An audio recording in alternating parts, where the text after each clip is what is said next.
السلام علیکم. Today is part 4. Let start. اسے اندازہ ہو گیا تھا کہ وہ کال کیوں کر رہے ہیں.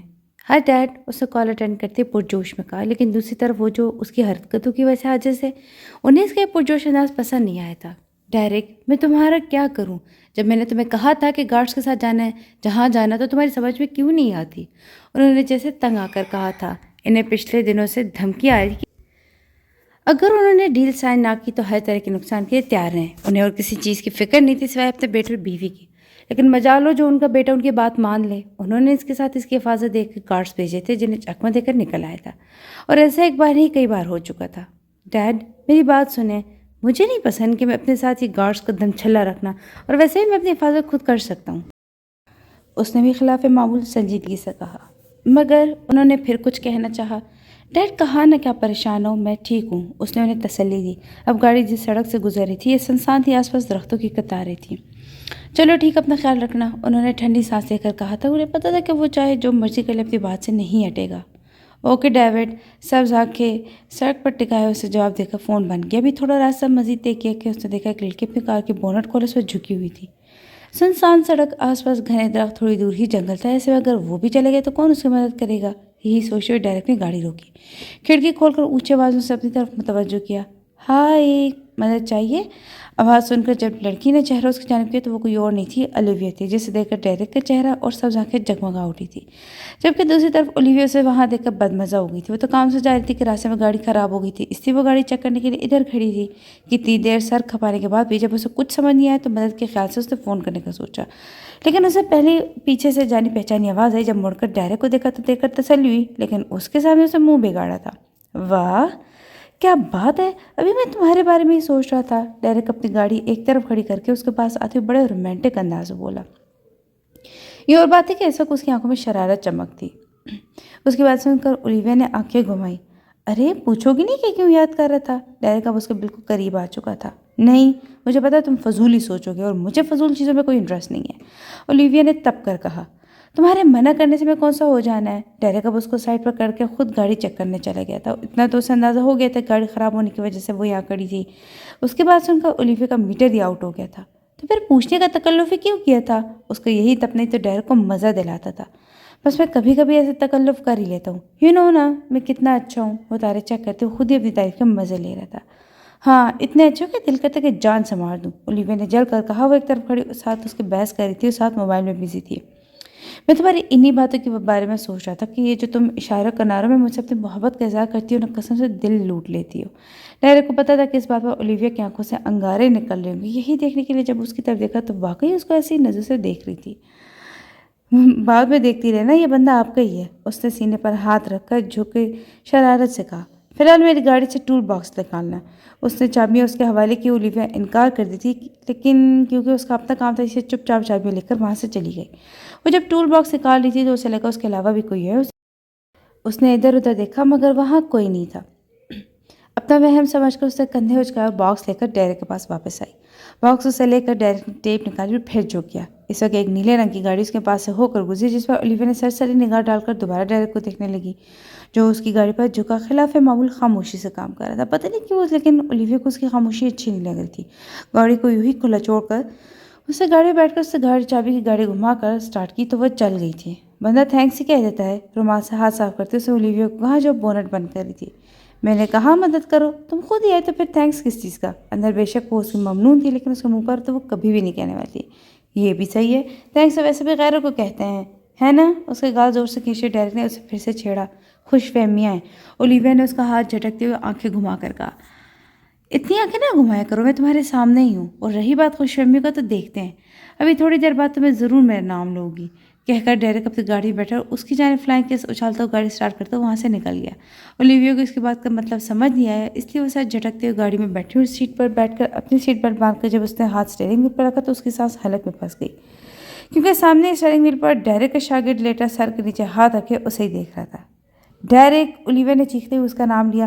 اسے اس کی بات کا مطلب ابھی سمجھ آیا تھا. ڈیرک، جس سے گاڑی کی سوئچ لو ہی رکھی تھی، اپنے نام کی صدا سن کر اس کے فیس پر ایول اسمائل آ گئی تھی. اس نے اولیویا کو جب ٹول باکس لینے بھیجا تھا تبھی ایک کارنامہ سر انجام دیا تھا. اس نے گاڑی کی اسپیڈ اب کے تیز کر دی تھی۔ تھوڑی دیر بعد اس کا موبائل وائبریٹ ہوا تو اس سے دیکھا کہ مسز کو کالنگ آ رہا تھا۔ اسے کال اٹھانے کی غلطی نہیں کی۔ دوسری طرف ایما نے جب تک دیکھا کہ وہ کال نہیں اٹھا رہا، اس نے غصے میں میسج ٹائپ کر کے بھیجا، آج حقیقت میں میرا دل کر رہا ہے کہ تم سامنے ہو، میں تمہیں قتل کر دوں، تمہیں مار کر نہ رکوں تو پھر ماروں۔ ڈائریکٹ نے اس کا میسج پڑھنے کی جب گاڑی کی اسپیڈ کم کرنی چاہی تو وہ کم نہ ہوئی۔ اسے 2-3 بار بریک پر پاؤں رکھا لیکن بریک فیل ہو چکا تھا۔ اس نے اپنے حواس کو قائم رکھا، سامنے دیکھا جائے اچھا خاصا موٹا درخت تھا۔ اس نے عقل استعمال کرتے سیٹ بیلٹ کھولی اور گاڑی کا دروازہ کھول کر چھلانگ ماری۔ اس کے چھلانگ مارتے ہی گاڑی سامنے درخت سے دھماکے سے ٹکرائی۔ اسے بھی تھوڑی رگڑیں آئی تھی لیکن معمولی تھی۔ اولیویا جو اس کے پیچھے کاکروچ سے بڑی مشکل سے جان چھڑوا کر آئی تھی، یہ سب دیکھ کر حواس باختہ ہو کر گاڑی روک کر اس کی طرف پڑی۔ سہارے سے اسے کھڑا کیا، اسے پتہ نہیں چلا لیکن اس کی آنکھوں سے پانی نکل رہا تھا۔ ہے ہنی، میں ٹھیک ہوں۔ ڈیرک اس کو اس طرح پریشان دیکھتا اس نرمی سے اس کے آنسو صاف کرتے اسے تسلی دیتے ہوئے بولا، مگر اولیویا کا دل بری طرح دھڑک رہا تھا۔ ہے میں ٹھیک ہوں، اتنی جلدی میں مرنے۔ ڈیرک نے اس کی بات کاٹ کر ابھی اپنی بات کری تاکہ اگلی بار اولیویا کے گلے لگ کر رونے کی وجہ سے چپ ہونا پڑا۔ اولیویا کو نہیں پتا کہ اس سے کیا ہوا لیکن اس کا مرنے کے بعد اسے برداشت نہیں ہوئی۔ ابھی تھوڑی دیر پہلے جو ہوا تھا اس نے اس کو ہلا کر رکھ دیا تھا، اس لیے اس کے گلے لگ کر اس کے آنسوں میں شدت آ چکی تھی، مگر اسے جھٹکا تب لگا جب ڈائریکٹ نے اسے زور سے دھکا دیا۔ اس کے اس طرح دھکا دینے کا اس کا دل بری طرح دھڑکا۔ دھکا اتنا شدید تھا کہ اس کے سر کی پوچھ درخت سے ٹکرایا۔ تھوڑی دیر کے لیے اس کی آنکھوں کے آگے تارے ناشنے لگے لیکن جب تھوڑے حواس کام کرنے لگے تو اس کی نظر اس طرف گئی جہاں ڈائریکٹ نے اس کو دھکا دیا تھا، مگر سامنے موجود منظر سے اس کی آنکھیں پھٹ چکی تھی، سانس رک گیا تھا، ہاتھ پاؤں ٹھنڈے پڑ گئے تھے۔ وہ سانس رک کے یک ٹک سامنے دیکھ رہی تھی جہاں وہ گاڑی ڈائریکٹ کو ٹکر مارتی دوسری طرف جا رہی تھی اور ڈائریکٹ وہ نیچے گرا ہوا تھا، بالکل بے جان، اس کے ارد گرد خون ہی خون تھا۔ زندگی اور شرارت سے بھرپور آنکھیں اب بند تھیں، یعنی ڈائریکٹ نے اسے بچانے کے لیے دھکا دیا تھا، وہ اس کے لیے اتنی ضروری تھی؟ کیا وہ کسی کی زندگی میں اتنی ضروری تھی کہ وہ اس کے لیے جان بھی قربان کر دے؟ اس نے خود کو گرنے سے بچانے کے لیے درخت کا سہارا لیا، مگر نہیں، یہ وقت یہ سوچنے کا نہیں تھا، کرنے کا تھا۔ آواز کو بڑی مشکل سے قائم کرتے اپنے دھکے سر کو تھامتے ہوئے کھڑی ہوئی جب اسے اپنے ہاتھ پر گلاہٹ محسوس ہوئی۔ اس سے ہاتھ آگے کیا تو اس کے سر سے خون نکل رہا تھا، لیکن یہ اس خون کے آگے کچھ بھی نہیں تھا جو ڈائریکٹ کے جسم سے نکل کر پھیل رہا تھا۔ بڑی تیزی سے شاید اس کی بد دعا لگی اسے، نہیں وہ اب تو ڈائریکٹ کو بچا لے گی۔ کیا وہ واقعی بچا لے گی؟ جان کا دل گھبرا رہا تھا، اسے لگ رہا تھا جیسے اس کو کوئی بہت اپنا اذیت میں۔ گھبراہٹ ایسی تھی کسی طور سکون نہیں آ رہا تھا۔ بالوں میں ہاتھ پھیرتے ادھر سے ادھر آفس میں چکر لگاتے اس نے اپنے اندر کی اس بے چینی پر قابو پانے کی کوشش کی لیکن کم ہونے کے بجائے مزید ہو رہی تھی۔ کیا مسئلہ ہے؟ آخر تنگ آ کر اس نے خود سے ہی پوچھا، یوں جیسے اس کو اپنی بے چینی کا سبب مل جائے گا۔ تھک کر اسے چیئر کی بیک سے سر ٹکا کر آنکھیں بند کر لی۔ آنکھوں کے پردے میں ڈائریکٹ کی تصویر آئی، صرف ایک پل کے لیے، کیونکہ اگلے ہی پل اسے آنکھیں کھولی۔ ڈائریکٹ کو اندر بھیجیے، اس سینٹر کان سے لگایا لیکن ایک ٹانگ مسلسل بے چینی سے ہل رہی تھی۔ سر وہ تو کب کے آفس سے جا چکے ہیں؟ اسے لب بھینچ کر اس کی بات سنی جبکہ دوسری طرف بیچارے کی جان اٹکی ہوئی تھی کہ آج باس کا موڈ صحیح نہیں، اس کی شامت ہی نہ آ جائے۔ ایک بلیک کافی میرے آفس میں پہنچائیے۔ اپنی کمپیوٹر کو ہاتھ سے سہلاتے اسے آرڈر دے کر انٹرکام جگہ پر رکھ دیا۔ کچھ سوچ کر اسے ڈائریکٹ کا نمبر ملایا لیکن کافی دیر بیل جانے کے بعد فون خود ہی بند ہو چکا تھا۔ 3-4 بار اس سے کوشش کی لیکن تینوں بار ہی ایسا ہوا۔ فون سائڈ پر پٹکنے کے انداز میں رکھ کر اس اپنا سر دونوں ہاتھوں میں گرائے، اس کی چھٹی اس بار بار خطرے کا اشارہ دے رہی تھی۔ تھوڑی دیر بعد ڈور نوک یس اجازت ملتے ہی ایما سپاٹ چہرہ لیا اندر آئی۔ اس کے ایک ہاتھ میں گرم کافی تھی جسے اب بھی دھواں نکل رہا تھا۔ اس نے وہ کپ جان کے سامنے ٹیبل پر رکھا۔ اس دوران جان کی نظر اس کی طرف گئی جس کی بھوری آنکھوں میں لال ڈورے پڑے ہوئے تھے، اس بات کی طرف اشارہ کر رہے تھے کہ کافی دیر روتی رہی ہے۔ ایک پل کے لیے جان کا دل برا ہوا، اسے ایسا نہیں کرنا چاہیے تھا، مگر اگلے پل اسے خود پر دوبارہ بے حسی کا خول چڑھا لیا۔ اپنے سامنے پڑے کافی کا کپ پکڑ کر اس سے سپ لیا۔ اس دوران اسے دوبارہ ایما کی طرف نہیں دیکھا جو ٹرے ہاتھ میں پکڑے اس کے اگلے حکم کی منتظر تھی۔ جان کا خیال تھا کہ اگر اس نے ایک بار بھی اس کی آنکھوں میں جھانکا تو اس کے لیے خود پر قابو پانا مشکل ہو جائے گا۔ سر میں جاؤں؟ آخر جب جان کچھ نہیں بولا تو ایما نے تنگ آ کر خود ہی پوچھ لیا۔ اس کا لہجہ البتہ سپاٹ تھا۔ ہاں جائیں۔ جان اس کے بات سن کر سوچوں سے باہر نکلا۔ وہ اس وقت واقعی میں تنہائی چاہتا تھا۔ مس ایما، مجھے بھی پلٹی تھی کہ جان کی بات سن کر اسے دوبارہ رکنا پڑا۔ میری آج کی ساری میٹنگز اپارٹمنٹ سب کینسل کر دیں اور مجھے آپ کوئی ڈسٹرب نہ کرے۔ ایما نے اس کی ساری بات کے جواب میں سر ہلایا اور جانے کے لیے مڑی۔ اس کے لیے جان کو سمجھنا ناممکن سا ہو رہا تھا۔ اس کا مزاج منٹ پہ گرم ہوتا تھا اور اگلے ہی سیکنڈ وہ ریلیکس ہوتا تھا جیسے وہ کوئی اور شخص جو غصہ کر رہا تھا۔ یہی سوچتے وہ آفس سے نکل گئی۔ ابھی اسے کافی کا دوسرا سپ لیا تھا کہ موبائل پر میسج بیپ ہوا۔ اسے ڈائریکٹ کا سوچتے موبائل اٹھایا جہاں اسی انون نمبر سے تصاویر ویڈیوز آئی ہوئی تھی، ساتھ ہی ایک میسج لکھا تھا جس پہ سرپرائز لکھا ہوتا، جیسے اس کو سمجھنے میں دیر نہیں لگی کہ میسج کس کا ہے، لیکن پکچرز اور ویڈیو دیکھ کر اس کی نیلی آنکھوں میں طوفان سا اٹھا تھا۔ ویڈیو ڈائریکٹ کے ایکسیڈنٹ کی تھی لیکن تصاویر وہ بلر تھی۔ یہ بھی سمجھ نہیں آ رہا تھا کہ اس میں لڑکا ہے کہ لڑکی، بس اتنا پتہ لگ رہا تھا کہ تصویر کسی انسان کی تھی، مگر جان نے اس پر غور نہیں کیا۔ کرتا بھی کیسے؟ اس کا دوست، اس کا جگر، اس کی جان، اس کی مسکن خون میں لت پت تھا تو وہ غور کرتا بھی تو کیسے؟ غصے سے اس نے ہاتھ میں پکڑا کپ دروازے کی طرف پھینکا۔ ایما جو بدحواسی سے اسے اولیویا کا میسج دینے آئی تھی کہ اسے ہاسپٹل لے کر جا رہی ہے، ساتھ ہی اسے ہاسپٹل کا نام بتایا تھا، لیکن برا ہوا کہ اس کے اندر آتی جان نے جو کپ پھینکا تھا جس میں موجود کافی اچھی خاصی گرم تھی، اس کے ہاتھ اور پاؤں پر گری۔ کیونکہ بازو وغیرہ کور تھے اس لیے ان کی بچت ہو گئی۔ ہاتھ پکڑے وہی بیٹھتی گئی۔ جلن اتنی تیزی کہ لگ رہا تھا کوئی بہت سی سوئیاں اس کے ہاتھ اور پاؤں میں گھسا رہا تھا۔ اس کے ہاتھ سن کر جان جو گاڑی کی چابیاں پکڑنے کے لیے جھکا تھا فوراً سیدھا اور اسی طرح ہاتھ پکڑے بیٹھا دیکھ کر پریشانی سے اس کی جانب آیا۔ قانون مسئلہ ہے کیا کوئی؟ جب میں نے کہا کہ جب تک میں نہ بلاؤں تو نہ آنا، تو پھر اندر آنے کا کیا مقصد تھا؟ اسے اعتراض کیوں نہیں آتی تمہیں؟ اس کے سر پر کھڑے ہو کر وہ سخت غصے میں جھنجھلا کر بولا۔ ایک تو پہلے ہی ڈیری کی وجہ سے اس کی اتنی ٹینشن ہو رہی تھی، یہاں اولیویا کا میسج دینے آئی تھی کہ ڈیری کا ایکسیڈنٹ ہو گیا، وہ اسے اسپتال لے کے جا رہی ہے۔ اب تو جیسے اس کی برداشت ختم ہو گئی تھی، اسے بھی ڈیری کی ٹینشن ہو رہی تھی، اوپر سے جلے کا درد اور سونے پر سہاگا جان کا جلا کٹا انداز۔ دوسری بات، پہلے جا کر سیکھ کر آئی عزت ہوتی کیا ہے، کرتے کیسے، اور سب سے زیادہ لڑکیوں سے بات کیسے کرتے ہیں۔ وہ وہی نیچے بیٹھے پھاڑ کھانے والے انداز سے جو بولنے شروع ہوئی، جو چپ تب ہوئی جب جان نے اس کو بازو میں اٹھایا تھا۔ اس کا منہ اور آنکھیں پوری کھل گئی تھی، اس کی پرفیوم کی خوشبو ایما کو اپنے حواسوں پر بھاری ہوتی محسوس ہوتی تھی۔ اس کے برعکس جان کا انداز سپاٹ تھا، وہ اسے لے کر لمبے لمبے قدم اٹھاتا پرائیویٹ لفٹ میں داخل ہوا۔ چھوڑے مجھے، کیا کر رہے ہیں؟ اس نے خود کو جان کی گرفت سے نکلنے کی کوشش کی، جس پر جان نے اپنی گرفت اس پر اور مضبوط کر دی۔ میرے پاس فالتو وقت نہیں، اسی ڈرامے بند کرو، مجھے ہاسپٹل کا نام بتاؤ جو اولیویا نے بتایا تھا۔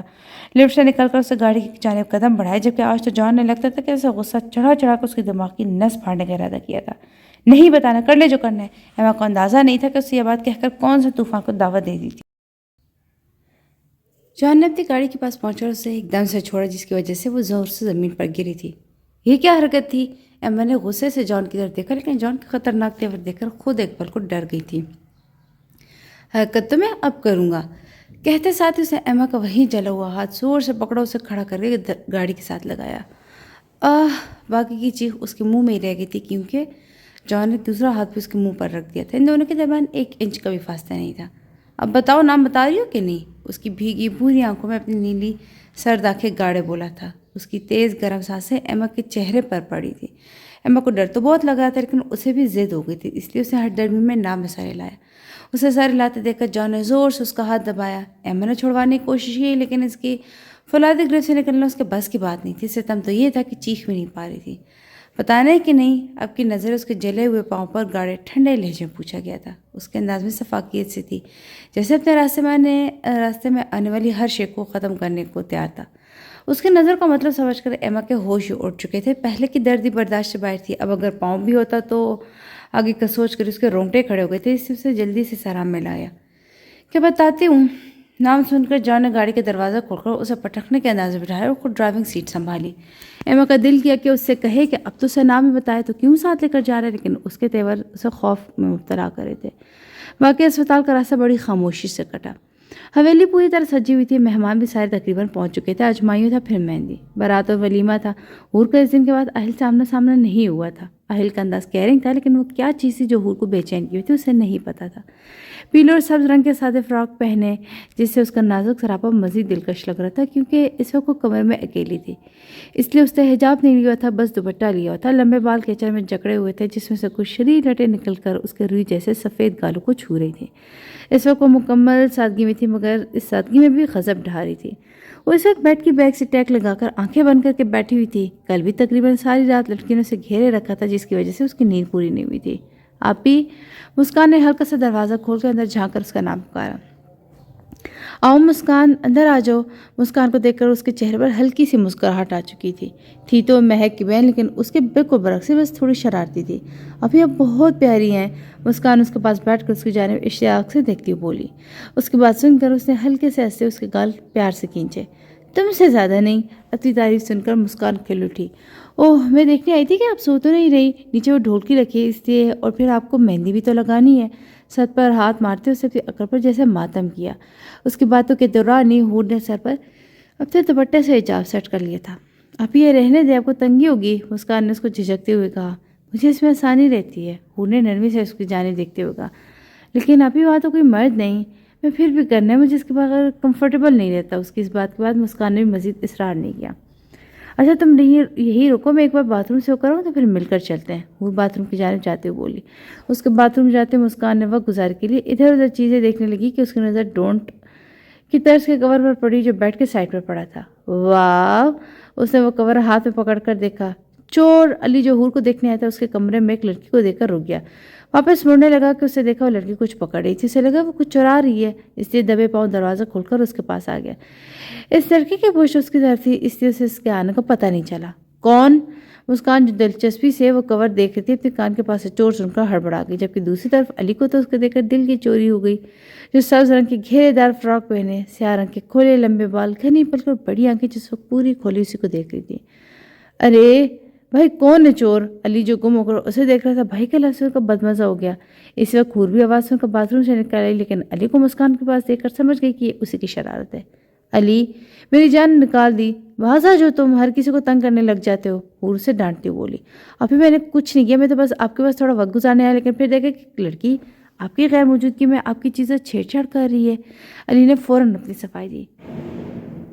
میں تمہیں چور لگتی ہوں؟ مسکان کو صدمہ ہی ہو گیا۔ لگتی کیا ہو تم ہو؟ علی دانت نکالتے ہوئے بولا۔ تمہارا اپنے بارے میں کیا خیال ہے؟ مسکان دانت پیستے ہوئے بولی۔ بہت نیک خیال ہے، پھر کیا کہتی ہو کہ کچھ نیک کام کر نہ لیا جائے؟ مسکان جتنے غصے میں تھی، علی اتنی مزے سے بول رہا تھا۔ بدتمیز! مسکان کا غصے سے منہ لال ہو چکا تھا۔ آپ نہایت لگانا بھول گئی۔ آگے سے علی پھر دانت نکالتے ہوئے بولا۔ بس کیا ہو گیا، بچوں کی طرح لڑے ہو؟ مسکان کے کچھ بولنے سے پہلے حور کو انہیں چپ کروانا پڑا، جو کب سے حیران پریشان ان کی لڑائی دیکھ رہی تھی۔ میں بھی یہی کہہ رہا تھا، آپ یہ بچوں کو بڑوں کو تمیزی سے بات کرنی چاہیے۔ علی نے مسکان کو اپنے مقابل چھوٹی ہائٹ پر چوٹ کی۔ بالکل صحیح، میں بھی کیا کھمبوں سے لڑنے لگ گئی۔ مسکان طنزیہ مسکراہٹ اس کی جانب اچھالتے ہوئے بولی۔ حور ان کو پھر سے لڑتے دیکھ کر سر پکڑ چکی تھی۔ تم؟ علی آگے بولتا اگر حور اس کے کان پکڑنا لے دی۔ ہاں جی، تم نکلو کمرے سے۔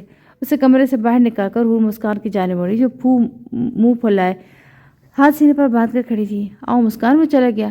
ابھی گول گپے کھانے کیا؟ علی پھر سے منہ کمرے کے اندر کر کے شرارت سے مسکان کی طرف دیکھتے ہوئے بولا۔ رکو ذرا۔ مسکان اس کا بال کھینچنے کی نیت سے اس کی جانب بڑھی کہ علی اسی وقت ہنستے ہوئے وہاں سے 9-2-11 ہو گیا۔ حور نے بڑی مشکل سے اپنی مسکراہٹ چھپائی، کیونکہ مسکان کا منہ واقعی گول گپے جیسے بنا ہوا تھا۔ آپ کو یہاں نہیں آنا چاہیے تھا۔ جان ڈاکٹر کے آفس میں ڈاکٹر کے سامنے والی چیئر پر سر جھکائے بیٹھا ایک ہاتھ سے ٹیبل پر پڑا پیپر ویٹ گھما رہا تھا۔ اس کا چہرہ ہمیشہ کے برعکس سر تاثرات سے پاک تھا۔ نیلی آنکھیں گھومتے ہوئے پیپر ویٹ پر تھیں۔ وہ جب ہاسپٹل پہنچا تھا تو نرس سے ڈائرے کی کنڈیشن پوچھنے پر جب اس نے بتایا کہ ڈائرے کی کنڈیشن سیریس تھی تو اسے ایما کی ڈریسنگ کا کہہ کر وہ سیدھا ڈاکٹر کے پاس آیا بات کرنے، لیکن ڈاکٹر کی سیٹ پر موجود شخصیت کو دیکھ کر اسے محسوس ہوا تھا جیسے میلے میں گم ہو جانے والے بچے کو اچانک کوئی اپنا مل جائے۔ تب سے وہ آفس میں ہی تھا۔ میں یہی کام کرتا ہوں۔ ہاں بس ہوا یہ کہ میں ڈائرے کا کیس خود لیا تھا۔ جب میں نے اسے دیکھا تو مجھ سے رہا نہیں گیا۔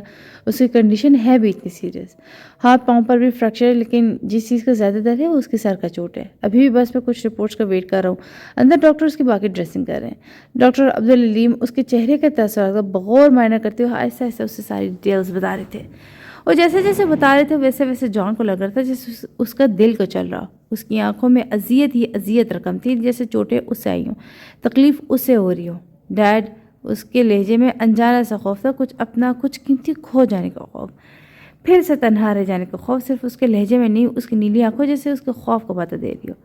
دو ہی تو لوگ تھے جس کے سامنے اپنا کھولا تھا، ایک ڈیرک اور ایک یہ۔ اس کا ڈیڈ کہنے پر بھی انہیں ہمیشہ کی طرح اپنا اندر سکون اترتا محسوس ہوا تھا۔ وہ اس کے لہجے میں چھپے خوف سے واقف تھے۔ اسے کچھ ہوگا تو نہیں نا؟ جب وہ کچھ نہیں بولی تو اسے جان سے ان سے خود پوچھا۔ وہ بالکل وہی بچہ بن گیا جب اس کی ماں کو ایکسیڈنٹ کے بعد یہاں اسی ہاسپٹل لے کر آیا گیا تھا۔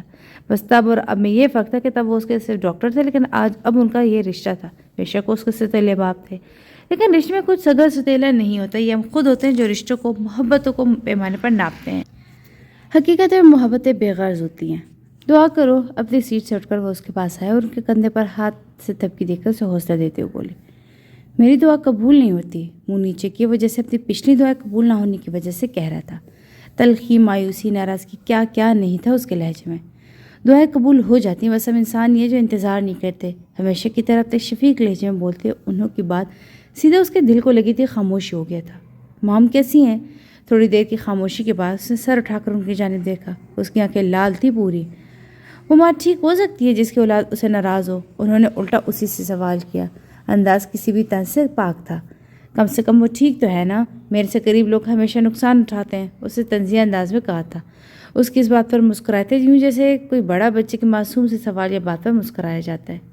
لا حاصل کو روتے ہیں اور حاصل کو رلاتے ہیں۔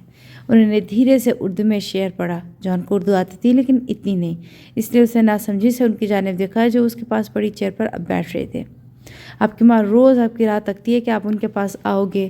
میں اکثر راتوں کو اٹھ کر اس کو آپ کے لیے روتے ہوئے دیکھا۔ آپ کامیاب ہو، پیسہ ہے آپ کے پاس، مخلص دوست، پھر بھی یہ کہہ رہے ہو۔ یہ جو آزمائش ہوتی ہے نا، یہ امتحان ہے انسان کا ایمان دیکھنے کے لیے، اسے مضبوط کرنے کے لیے۔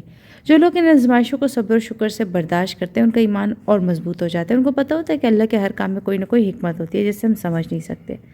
قرآن میں ہے کہ ممکن ہے جسے تم برا سمجھتے ہو وہ تمہارے حق میں بہتر ہو، اور اس سے بھی برا ہو سکتا ہے۔ آگے وہ کچھ کہتے کہ ڈور نوک ہوا۔ وہ واپس اپنی سیٹ پر آ کر بیٹھ گئے۔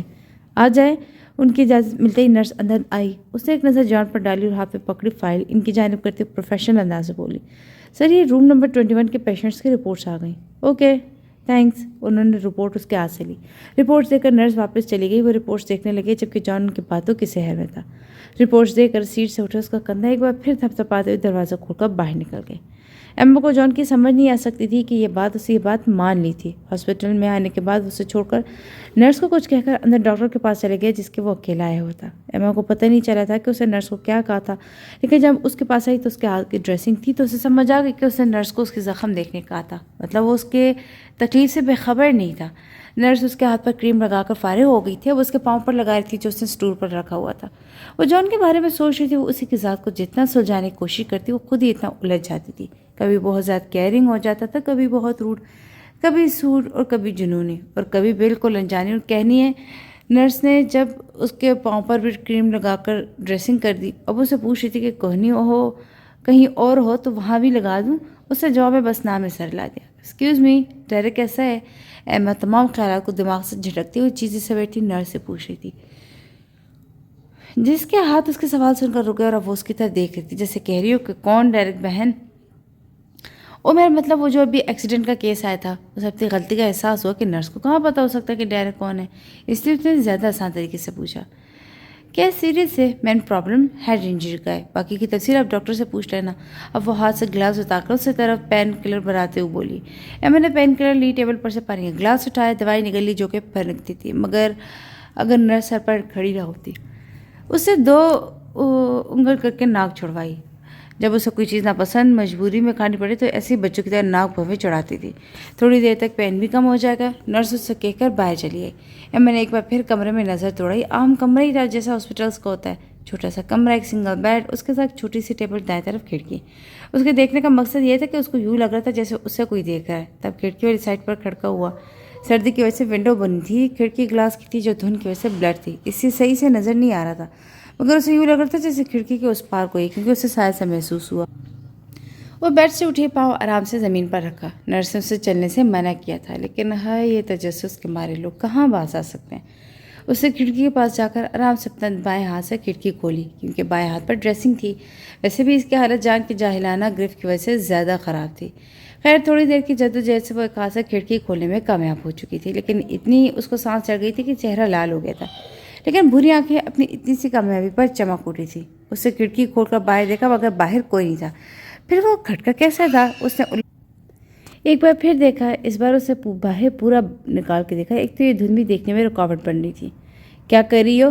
مزید کچھ دیکھنے کے پیچھے سے ایک دم جان کی آواز سن کر ڈر کے اچھلی، اس سے پہلے کہ اس کا سر اوپر کھڑکی پر جاتا۔ جان نے بروقت اپنا ہاتھ اس کے سر پر رکھ کر اس کے سر کو محفوظ کر لیا۔ جان کے اس طرح ایک دم بلانے کی وجہ سے گھبرا گئی تھی، یہی گھبراہٹ کے آثار اس کے چہرے سے نظر آ رہے تھے۔ آرام سے، جان نے ایک نظر اس کے گھبرائے چہرے پر ڈالی اور ایک پیچھے کھلی کھڑکی پر اس کے کندھے سے پکڑ کر اسے سہارا دیا، بیڈ کی جانب لے آیا، یوں کہ اس کے پاؤں پر زیادہ وزن نہ پڑے۔ میں نے ایک نظر اپنے کندھے پر رکھ کے اس کے ہاتھ پر ڈالی، سانس بھر کر رکھی، کیونکہ اتنے تو اسے پتہ لگ ہی گیا تھا کہ اسے جتنا منع کرے گی اتنا ہی ضد میں آئے گا۔ اسے اس وقت وہ جنونی شخص سے بالکل الٹ تھا جو سب کچھ تباہ کرنے کے در پہ تھا، جبکہ اس وقت وہ پرسکون سمندر کی طرح جو ہزاروں راز اپنے اندر لیے ہوئے تھا، جس کے بارے میں بس سمندر کو ہی پتہ ہوتا ہے۔ جان نے اسے آرام سے بیڈ پر بٹھائی ہوئی جیسے کانچ کی ہو۔ بیڈ پر بیٹھ کر جب ایما کی نظر بیڈ کے ساتھ پڑی ٹیبل پر گئی جہاں کافی کا کپ اور سینڈوچ پڑا تھا، اسے بیٹھ کر جان کھڑکی بند کرنے چلے گیا، جہاں سے آدھی سرد ہواؤں نے کمرہ کافی ٹھنڈا کر دیا تھا۔ ابھی وہ کھڑکی بند کر رہا تھا کہ اس کی نظر ایک شخص کی جانب پڑی جو جلدی سے مڑا تھا۔ جان کی نظر صرف اس کی بلیک ہوڈی پر پڑی تھی۔ یہ کھڑکی اس سائڈ پر تھی جہاں صرف درخت، نہ بیٹھنے کی کوئی جگہ تھی، نہ سائڈ سنسان سی تھی۔ وہ پرسوچ نظر سے اس جانب وہ پرسوچ نظر سے اس جانب دیکھا، پھر کھڑکی بند کر کے وہ دوبارہ ایما کے سامنے روم میں پڑی واحد چیئر پر رکھ کر بیٹھ چکا تھا۔ اس کا چہرہ بالکل سنجیدہ تھا، اس لیے وہ کیا سوچ رہا کسی کو نہیں پتا تھا۔ اس نے سینڈوچ کا ریپر کھولا، اس کے ہونٹ کے پاس کیا۔ ایما اس کے اس طرح کرنے پر شرمندہ سی ہو گئی۔ میں کھا لوں گی، اسے دھیرے سے کہا۔ جان نے ہاتھ پیچھے پھر بھی نہیں کیا۔ مجبوراً ایما نے چھوٹی سی بائٹ لی۔ اس کے بائٹ لیتے جان نے اب کافی کا کپ پکڑ کر اس کو پلایا۔ اس طرح کر کے اس کو سینڈوچ کھلاتا گیا اور ایما بھی چپ کر کھاتی گئی۔ یہ اور بات ہے کہ اس کا چہرہ جان کو یوں کرنے کی وجہ سے لال ہو گیا تھا، جبکہ جان کا چہرہ اس کے برعکس سپاٹ تھا، یوں جیسے کوئی فارمیلٹی نبھا رہا ہو۔ ایما کو سمجھ نہیں آ رہا تھا کہ وہ یہ سب کیوں کر رہا تھا۔ بتایا نہیں کھڑکی کے پاس کیا کر رہی تھی جب سینڈوچ کی مشکل سے 2-3 بائٹ رہ گئی تھی؟ تو جان نے دوبارہ پوچھا۔ اس کی نیلی آنکھیں گہرائی سے اس کے چہرے کا جائزہ لے رہی تھیں۔ ایما جب ڈیرک کے بارے میں پریشان تھی کہ وہ کیسا ہوگا، جان کے سر پوچھنے پر اسے چونک کر اس جانب دیکھا۔ اس کو چوک کرنا جان نے اچھے سے محسوس کیا تھا۔ کچھ نہیں، بس ایسے ہی۔ ایما نے بات کو ٹالوں سے لگا کے اس کا وہم تھا تو، اور ایسے کوئی ضروری بات نہیں تھی تو وہ سب کو بتاتی پڑے، اس لیے اسے بات کو ٹالا تھا۔ جان کو اندازہ ہو چکا تھا کہ جھوٹ بول رہی، مگر اسے کہا نہیں۔ اس نے ایما کی اس بات سے اپنا ہی مطلب نکالتا جو اس کی سب سے بڑی غلطی بننے والی تھی۔ ایک تباہی جو وہ خود اپنے لیے تیار کر چکا تھا۔ پہلے جو کچھ ہوا تھا اس میں اس کو کوئی قصور نہیں تھا، لیکن اب جو ہونے والا تھا اس کا ذمہ دار وہ خود تھا۔ جان اس کو سینڈوچ اور کافی ختم کروائی، جیب سے موبائل نکالے سے مصروف ہو گیا۔ اس وقت اسے سگریٹ کی شدید طلب ہو رہی تھی، لیکن وہ اس وقت ہاسپٹل میں تھا، اس لیے اسے خود پر قابو پائی ہوئی تھا، ورنہ اندر ڈائریکٹ کی حالت کی وجہ سے جو تباہی مچ رہی تھی اسے لگ رہا تھا کہ اس کو ختم کر دے گی۔ اور اس ویڈیو میں جو حالت تھی اس کی یاد کے بار بار اس کی آنکھوں کے سامنے آ رہی تھی۔ وہ واحد بندہ تھا جو اتنے سالوں سے جسے وہ چاہ کر بھی خود سے دور نہیں کر پا رہا تھا۔ ڈاکٹر عبدالعلیم کی باتوں نے اسے سنبھلنے میں مدد کی تھی، ورنہ اس کا دل کر رہا تھا کہ ہر چیز تباہ کر کے رکھ دے۔ ڈیرک کیسا ہے، وہ ٹھیک تو ہے نا؟ ایما کے لہجے میں ڈیرک کے لیے اپنائیت کے ساتھ فکر مندی بھی تھی۔ ڈاکٹر نے ابھی صحیح سے کچھ کہا نہیں، موبائل کی اسکرین کو گھورتا ہوا بولا جہاں ڈیرک کے ڈیڈ کے نمبر شو ہو رہا تھا، لیکن اسے کال نہیں کی تھی۔ اسے پتا تھا کہ اس کال ان کے لیے بم سے کم نہیں ہوئی، لیکن پھر بھی ان کو بتانا بھی تو تھا نا۔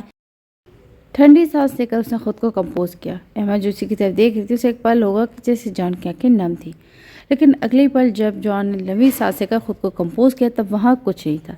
اس کی آنکھیں خوش تھی۔ ہلو، فون کان سے لگا کر نارمل لہجے بولا۔ اوہ جان، کیسے ہو؟ دوسری طرف مسٹر تھامس کے خوشگوار انداز سے بولے۔ میں ٹھیک، آپ کیسے ہیں؟ اس نے بھی جواباً ان کی خیریت دریافت کی۔ اس نالائق کے ہوتے ہوئے میں ٹھیک ہو سکتا ہوں، کب سے اسے فون کروں لیکن اٹھا نہیں رہا۔ انہوں نے ہمیشہ کی طرح ڈیرک کی شکایت اس سے کی۔ وہ جان کے بیٹے کی طرح ہی ٹریٹ کرتے تھے، بلکہ وہ تو کہتے تھے کہ جان ان کے بڑے بیٹے جیسا ہے، جس سے وہ اکثر اس کے چھوٹے بھائی کی شکایتیں کرتے تھے، لیکن انہیں نہیں پتا تھا کہ ان کی اس بات نے اس کے دل پر چھریاں چلا دی تھیں۔ اس کو خود پر سے ضبط ختم ہوتا محسوس ہو رہا تھا۔ سر، میں آپ کو ایڈریس سینڈ کروں، آپ مسز تھامسن کو لے کر آ جائیں۔ اس نے ان کو ڈائریکٹ ایکسیڈنٹ کا نہیں بتایا، اسے پتا تھا کہ ہارٹ پیشنٹ ہے۔ دوسری طرف انہیں بھی اس کا سنجیدہ انداز کھٹکا گیا۔ کیا سب ٹھیک ہے؟ ڈیرک کہاں ہے؟ ان کا لہجہ انجانے احساس کے تحت کانپا تھا۔ آپ آئے، پھر میں آپ کو بتاتا ہوں۔ اتنا کہہ کر اسے فون بند کے اٹھ کر باہر نکل گیا۔ ایما کو اس کی باتوں سے اندازہ ہو گیا تھا کہ ڈیرک کے پیرنٹس سے بات کر رہا ہے۔ ایما کا اپنا دل بھی ڈیرک کے لیے پریشان ہو چکا تھا۔ جان باہر نکلا تو اس کی نظر باہر بیٹھی اولیویا پر پڑی، جس کے سر پر پٹی بندھی تھی اور وہ سر جھکا یک ٹھک اپنے ہاتھوں کو دیکھ رہی تھی۔ اس کے کپڑے خون سے بھرے ہوئے تھے اور یہ خون کس کا تھا یہ جان کو کسی سے پوچھنے کی ضرورت نہیں تھی۔ ہاں، یہ خون کتنا قیمتی ہے یہ کوئی اس سے پوچھتا، اس پہ مزید دیکھنے کی ہمت نہیں تھی، اس لیے وہ لمبے لمبے ڈگ بھرتا باہر نکل گیا۔ قدرے سنسان گوشے میں آ کر سب اندر کی بے چینی پر قابو پانے کے لیے پینٹ کی جیب سے سگریٹ کی ڈبی نکالی اور ایک سگریٹ نکال کر ہونٹوں پر رکھا، پھر لائٹر نکال کر سگریٹ کے قریب لایا کہ کانوں میں ڈیرک کی آواز گونجی۔ او بھائی بس کر، آگے کم جلی ہوئی جو مزید خود کو جلا رہے ہو۔ اسے سگریٹ پسند نہیں تھی، اس لیے وہ اکثر و بیشتر جان کو بھی الٹی سیدھی باتیں کر کے ٹوکتا تھا۔ لائٹر پکڑا، ہاتھ کانپ اٹھا، لائٹر کا شعلہ نکلا جا رہا تھا، مگر اس سے وہ شعلہ سگریٹ کو نہیں جلا پایا، کیونکہ ڈیرک کا کہا جملہ اس کے کانوں میں گونجا۔ میں تم سے وعدہ کرتا ہوں اگر تم نے ایک یہ سگریٹ پینا بند نہیں کیا نا تو قسم ہے دھواں بن کر تیرے اندر چلا جانا ہے اور وہ تباہی بچانی کہ لگ پتہ جائے گا تمہیں۔ اس نے سگریٹ ہونٹوں سے نکال کر باہر پھینکی، لائٹر بھی ایک طرف پھینک دیا، اندر گھٹن بڑھ رہی تھی۔ ضبط کے خول چھٹک رہے تھے، اسے زور سے اپنا ہاتھ دیوار پر مارا، 1 بار 2 بار 3 بار، یہاں تک کہ ہاتھ خون پورا لال ہو چکا تھا۔ دیوار بھی خون آلودہ ہو گئی، لیکن اسے تکلیف ہوئی کب رہی تھی۔ اس نے تھک کر اپنا سر اسی دیوار سے ٹکا دیا۔ تم ایسا نہیں کرو گے؟ اس کی آواز نم نیلی آنکھوں کے سمندر سے پانی نکل کر اس کے گال بھگو رہا تھا، مگر آنکھوں کے سامنے ڈیرک کا اپنا ساتھ بتیاں جلانے والا وقت تھا کہ چل رہا تھا۔ ڈیرک کا ہوتا ہوا چہرہ گھوم رہا تھا۔ مہمانوں کی آمد اور رہنے کے انتظام کے لیے جگہ کم پڑ گئی تو بلقیس بیگم نے مہک اور مسکان کو حور کے ساتھ کمرے شیئر کرنے کا مہک نے تو صاف منہ پر انکار کر دیا کہ اپنا کمرہ کسی کو نہ دے گی اور نہ ہی کسی کے ساتھ شیئر کرے گی، جبکہ مسکان آرام سے مان گئی۔ اب وہ اپنا بوریا بستر ہاتھ میں لیے کان میں ہینڈز فری لگائے جھومتے ہوئے مگن انداز کے اوپر حور کے کمرے میں جائے تھی کہ ساتھ میں اس کا صحرا تھا جس کے بغیر اسے نیند نہیں آتی تھی، جبکہ دوسرے ہاتھ میں اس نے اپنا سلیپنگ سوٹ پہنا ہوا تھا۔ پھر دھیان میں مست ماحول تھی کہ ایک دم اس کا ٹکر اوپر سے تیزی آتے اترتے علی سے ہوا۔ امی گرنے کے خوف سے اس نے امی کا نام لیتی آنکھیں زور سے بند کر لی۔ سامان سارا اس کے ہاتھ سے گرا، کانوں سے ہینڈ فری بھی اتر گئی۔ وہ بھی سیڑھی سے گرتی اگر علی بروقت اس کا ہاتھ نہ تھام لیتا۔ علی جو اوپر سونے کی کوئی جگہ نہ دیکھی تو نیچے آ رہا تھا، وہاں جگہ مل جائے گی کہ اسی وقت کوئی اسے ٹکرایا۔ اس نے خود کو سنبھالا، ساتھ میں ٹکرنے والے کا ہاتھ پکڑ کر دیکھا تو مسکان تھی، معصوم چہرہ، بڑی بڑی کالی آنکھیں جس وقت بند، چہرہ کا رنگ بھی اڑا ہوا تھا، چھوٹی سی تیکھی ناک، پتلے نازک لب، کالے بال جوڑے میں بند تھے جس میں کچھ لٹیں نکل کر اس کے چہرے پر آئی ہوئی تھی۔ وہ چھوٹی سی گڑیا ہی لگ رہی تھی، وہ اس سے 1-2 سال چھوٹی ہوگی۔ خود وہ 18 کا تھا مگر اس وقت وہ مسکان کے سحر میں گرفتار ہو چکا تھا۔ امی نہیں علی، ویسے تم نے پی تو نہیں ہوئی؟ وہ مشکل اسے نظر اٹھا کر علی نے طنز کیا۔ اس کی بات سن کر مسکان نے پٹ سے آنکھیں کھولی اور اسے دیکھ کر اس کی آنکھوں میں ناگواری آئی تھی۔ پہلی بات کہ مجھے کوئی فرق نہیں پڑتا کہ تم علی یا گندے نالے کی گلی، دوسرا مجھے اپنا پتہ ہے کہ میں نہیں پی تھی، لیکن تمہارا کنفرم ہے کہ تم نے ہر وقت پی ہوتی اور آخری مگر سب سے ضروری میرا ہاتھ چھوڑو، میرے راستے سے ہٹو۔ مسکان نے دانت پیسے ہوئے ناگواری سے، اس کا علی پر کوئی اثر نہیں ہوا تھا، البتہ اس کے غصے سے پھولتے ناک دیکھ کر اسے مزہ آ رہا تھا۔ پکا میں چھوڑ دوں؟ علی نے چھوڑنے سے پہلے کنفرم کیا، انداز سنجیدہ سے مگر آنکھیں فل شرارت سے چمک رہی تھی۔ کہا نا تمہیں چھوڑنے کا مطلب نہیں پتا۔ I said just leave my hand۔ اس نے علی کی آنکھوں میں شرارت دیکھ لی تھی جس سے اس کا ناک مزید پھول گیا۔ اس نے غصے سے ساتھ اس سے ہاتھ چھڑوانے کی کوشش کی۔ علی نے اس کی کوشش دیکھی۔ اوکے جیسے تمہاری مرضی، یہ کہتے ہوئے علی نے اس کا ہاتھ چھوڑ دیا۔ مجھے تب سے علی کے سہارے پہ تھی، اس کا ہاتھ چھوڑنے پر گرنے لگی، خود کو گرنے سے بچانے کے لیے اسے بدحواسی میں اپنے سامنے کھڑے علی کی شرٹ کو اس کے سینے سے مٹھی میں پکڑا۔ ارے لڑکی کیا کر رہی ہو، مجھے چھیڑ رہی ہو؟ چلو چھوڑو میری شرٹ۔ علی مصنوعی حیرت سے اس کے ہاتھ کا مزہ لیتے ہوئے بولا۔ زیادہ اوور ہونے کی ضرورت نہیں ہے، میں بس خود کو گرنے سے بچانے کے لیے کیا ہے۔ مسکان نے اس کی شرٹ چھوڑی اور اپنی خفت مٹانے کے لیے اسی پر چڑھ دوڑی۔ اب وہ اپنا سوٹ اور سرانہ سوٹ اٹھانے جھکی تھی، جبکہ وہ تو حیرت سے اس کا شاہانہ انداز دیکھتا گیا، یعنی چت میں اس کی پت بھی اس کی۔ واہ کیا بات ہے محترمہ، میں بھی اس لیے آپ کا ہاتھ پکڑا ہوا تھا، علی نے خود کو سنبھال کر اسے کہا۔ مسکان چیزیں پکڑ کر سیدھی ہوئی، اس کے بعد جو نظر انداز کرتے دوبارہ کان میں ہینڈز بھی لگی اور اوپر چلی گئی، لیکن اب کی بار وہ دھیان سے چل رہی تھی اور بیچارہ علی تو اس کے انداز ملاحظہ کرتا رہ گیا۔ وہ ٹیرس پہ کھڑی تھی جو اس کے کمرے کے ساتھ منسلک تھی۔ کمرے میں ٹیرس میں گملے پڑے ہوئے تھے جس میں مختلف قسم کے پھول بھی تھے، ایک طرف جھولا پڑا ہوا تھا اور اس کی گرل پر شادی کی وجہ سے لائٹنگ ہوئی تھی۔ وہ جگہ دیے پڑے ہوئے تھے جو کہ ماحول کو خوبصورت بنا رہے تھے، وہ بھی جھولے پر بیٹھی ہوئی تھی۔ اس کے نازک سفید ہاتھوں پر مہندی لگے ہاتھوں میں موبائل تھا جسے وہ ایما کو ویڈیو کال کر رہی تھی۔ رات کا دوسرا پہر تھا جسے سب تھک کے اپنے کمروں میں سو رہے تھے۔ موبائل کی اسکرین پر ایما کی پروفائل آ رہی تھی جس میں اسے پوری فیملی کی پکچر لگی ہوئی تھی۔ کال اٹینڈ ہو گئی تھی، اب کنیکٹنگ ٹو ڈیوائس آ رہا تھا، لیکن دوسری طرف کنیکٹ ہونے کے باوجود ایما کی طرف سے ویڈیو شو نہیں ہو رہی تھی۔ ایما، ہور نے پریشانی سے موبائل کی اسکرین پر اس کی پروفائل گھورتے اس کا نام پکڑا۔ ہاں، ایما نے دونوں کان میں ہینڈز فری لگائی۔ السلام علیکم، تمہیں شو کیوں نہیں ہو رہی؟ ہور کو اس کی اس طرح کیمرہ بند کر کے الجھن میں ڈال رہا تھا۔ کچھ بس موبائل گر گیا تھا اس لیے۔ اچھا تم یہ سب چھوڑو اور دکھاؤ تم نے کیا پہنے ہے آج، کیسی لگ رہی ہو، کیسا رہا فنکشن؟ اس کی بات پر ہور نے موبائل اس کی طرف کر کے پکڑا جسے پوری نظر آ رہی تھی۔ مہندی لگے ہاتھ جو حجاب کی وجہ سر پر دوپٹہ جس میں ہوا کے زور کی وجہ سے اس کے بال نکل رہے تھے، گھنی لمبی پلکیں، گلابی ہونٹ، اس نے ابھی بھی مائیوں کا جوڑا پہنا ہوا تھا۔ ٹیرس اور چاند کی روشنی میں نہایا اس کا وجود دیکھ کر 2 منٹ کے لیے ایما بھی مسمرائز ہو گئی تھی۔ اتنی خوبصورتی، لیکن اس کی خوبصورتی اور موجودہ پاکیزگی اسے اور زیادہ خوبصورت بنا رہے تھے۔ تم خود دیکھ لو کیسی لگ رہی ہوں، کیا پہنا ہے، فنکشن بہت اچھا رہا، اللہ گولا، لیکن میں نے تمہیں بہت مس کیا تھا۔ اس نے اس کے سارے سوالوں کے جواب مسکرا کر دیتے ہوئے کہا۔ بلیو می ہور، تو اس وقت اس دنیا کی لگ ہی نہیں رہی، بالکل اینجل لگ رہی ہو۔ قسم سے اگر میں لڑکا ہوتی نا تو تمہیں آج تمہاری شادی سے اغوا کر لینا تھا، مگر اب بھی کوئی مسئلہ نہیں ہے، کیا کہتی ہو؟ ہور ایما کی باتوں پر بلش کرنے لگی کہ اس کے گال گلابی ہو گئے تھے۔ ایما، ہور نے اسے پٹری سے اترتے دیکھا تو تنبیہ کی۔ ہائے آفت ہے آپ کا شرمانا، اگر تم اس طرح شرماتی رہی تو یقیناً مجھے اپنی باتوں کے بارے میں سنجیدگی سے سوچنا پڑے گا۔ ایما پھر بھی باز نئی شرارتی مسکراہٹ کے ساتھ بولتے وہ آج پورے دن اب تھوڑا ایزی فیل کر رہی تھی۔ سیریسلی اب اگر تم باز آئیں نا تو میں فون بند کر دینا ہے، پھر کسی فنکشن کی کوئی بھی ویڈیو نہیں بھیجوں گی۔ ہور کی دھمکی کارآمد رہی۔ اب ہور جھولے سے اٹھ کر چلتے ہوئے گرل کے ساتھ اپنی بیگ لگائی، اسے فنکشن کے بارے میں بتاتی گئی۔ اب تم بتاؤ تم کیا کر رہی ہو آج کل؟ ہاں تمہارا وہ کیسا ہے جس کا ایکسیڈنٹ ہوا تھا اور تم نے دیا کرنے کا کہا تھا؟ حور کے سوال پر ایما کی مسکراہٹ سمٹی، سارا دن اس کی آنکھوں کے سامنے فلم کی طرف دوڑا۔ فی الحال تو ویسے ہی ہے، کوئی امپروومنٹ نہیں ہے، ایما نے اداسی سے کہا۔ اسے لگ رہا تھا کہ اس کی بد دعا کی وجہ سے وہ اسی وجہ سے پشیمان بھی تھی۔ تم اداس نہ ہو، اللہ بہتر کرے گا، وہ بھی ٹھیک ہو جائے گا۔ حور نے اسی انداز میں اداسی محسوس کی تو اسے حوصلہ دیتے بولی، میرے اداس ہونے یا نہ ہونے سے کیا فرق پڑتا ہے؟ تھکے انداز بولی تو حور کو اندازہ لگانے میں دیر نہیں لگی کہ ایکسیڈنٹ کے علاوہ بھی کوئی بات ہے جس کی وجہ سے ڈسٹرب ہے۔ ایما سب ٹھیک تو ہے، تم مجھے پریشان لگ رہی ہو، کوئی بات تو ہوئی ہے کیا؟ حور سے کہاں دیکھی جاتی تھی اس کی پریشانی؟ کیا پریشانی ہو سکتی ہے؟ سب تو اچھا ہے میری لائف میں، باپ پہلے مر گیا، ماں بھی کچھ عرصے بعد گزر گئی، بھائی ہے تو پہلے شرابی تھا، اب لاپتہ ہی ہو گیا، پولیس میں بھی رپورٹ کروائی لیکن اب تک کچھ پتہ نہیں آیا زندہ بھی ہے کہ نہیں۔ ایما ایک دم طلق ہوئی تو حور مزید پریشان ہو گئی۔ اس کی باتوں سے اسے لگا تھا کہ شاید سنبھل گئی، لیکن اب اسے اندازہ ہو چکا تھا کہ اس کا ایما چھوڑ کر اس طرح نہیں آنا چاہیے تھا۔